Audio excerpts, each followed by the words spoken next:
it's interesting, before I cut it, I was scared about cutting it because I felt like, oh my god, I'm cutting off a part of myself.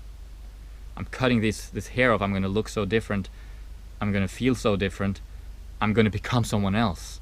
Whereas in reality, what's going on, and this is something I could only truly see in hindsight after cutting it, is that what truly was going on was that I was already someone else in a way.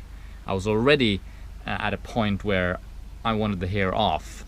I was just attached to my hair, both physically, literally attached, but mentally, emotionally, I was attached to the idea of having long hair. Once I cut it, I didn't become anything new. I didn't change in any way. I was now more in tune with who I was already become. Do you know what I mean? Like, it's not that cutting the hair changed me, it's that I changed and now I cut my hair.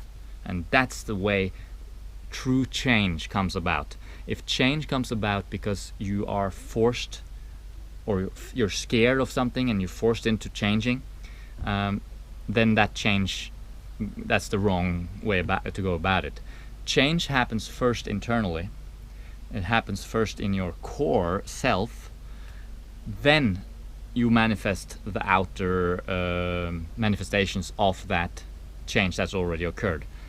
So for example, rather than when I was starting to eat raw food, it wasn't really that I found raw food and then I started changing. It was the other way around. I was changing, and one of those processes included me being attracted to a more raw food, fruit-based diet. So allow and the only way to know what's good and what's not, in terms of what's true change for you and what's not, what's appropriate for you and what's not, is the gut feeling or whatever, like that core inside you that knows that excitement, that feels this is right now, this is wrong, this is not for me right now, this is right.